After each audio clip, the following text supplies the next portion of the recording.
So you know me as maybe some of you know me as a sort of body language guy. I'm kind of retired from that, but what I'm doing now, it does change your body language, so we're going to go into that. But I'm going to talk about the number one body language killer.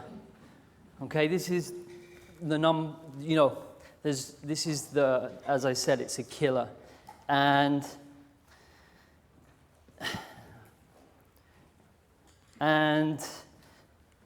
it applies for women as well. So I just want to bring everyone in the crowd.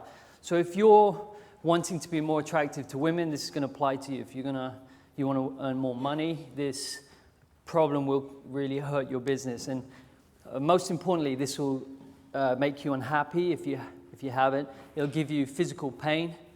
It'll give you disease. It'll give you cancer. So just kind of hyping it up there as being something that's really bad, okay? But I'm going to be going through this talk, and I'm going to be going into what is strong and weak. And if you have weaknesses, it affects everything. Everyone in here is affected by their weaknesses. Every problem you have in your life, the cause is there's a weakness to something, and it's to a word that triggers beliefs and stuff. So I'll talk about it a little bit more, but this stuff is serious shit. This is like, it just blows me away every day, and I've been working with some people here, and it's interesting when I'm working with someone and you delete their problem immediately, they get uncomfortable with it. Because if things are that easy, it triggers your beliefs that, you should work hard in life, right? And you should struggle. If things can be eliminated instantly, I don't know, that makes me feel uneasy. I don't know if you guys are really into your bodies here, but so when you say words such as, approach anxiety, that can have a weakening effect on you. I worked with someone before lunch, and he said, Rob, can you look at my body language? And so he said, can you give me an exercise to make me more confident, like look more attractive to women type thing? So he walked, and he kind of walked a little bit like this. He knows he's in here, and he'll be smiling. He's kind of a little bit like that, What does that look like?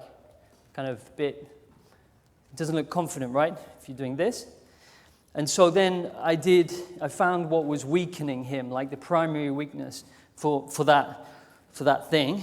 And there was some family issues, so I deleted it in 1 second, right?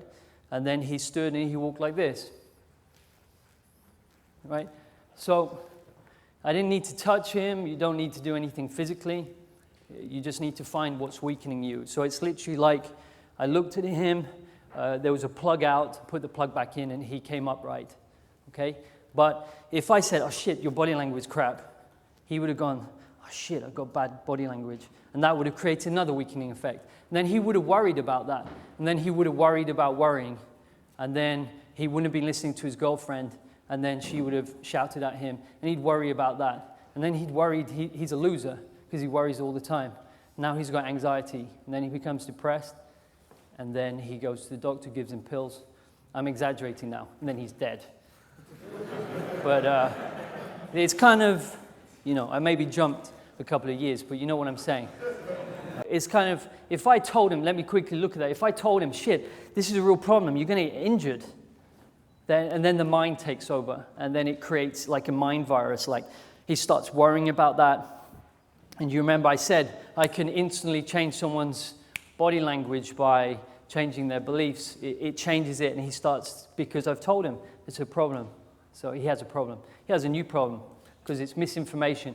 If I told him the answer, it would have instantly disappeared. I'm going to come back to that because that's kind of heavy. Well, profound. Okay, so, and okay, let me just come step back. So, what I started to do with these guys is when they were on the scales, I'd measure them, and I'd have all the medical people around me, the doctors and stuff, and I'd be, okay, he's 9 kilos heavier on one leg. Whoa. Like, one of the best goalkeepers in the world, 9 kilos heavier on one leg is a problem, right? And what I started to do was I'd say, okay, hey, Peter, what's the best sex you've ever had? And he'd go, he'd start looking for it, and he'd go, yeah, boom. Bang on the middle. So 9 kilos, bang in the middle. What's going on there? And then I would say, oh, do you remember the worst moment of your life?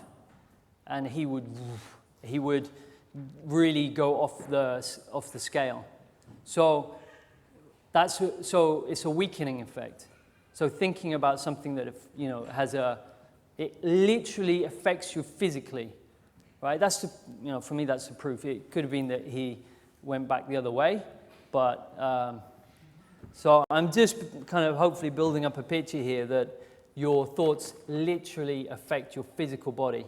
So the problem, or you might guess it already, is your mind. Your mind is the problem for unless it's spiritual, all your physical issues. I've been coaching training coaching guys for a long time. The guys who are the most intelligent, logical, have the most problems, okay? And I could probably speak to a lot of the coaches here and the speakers and stuff, and they say the guys who are really difficult, are like the rocket scientists. They're like,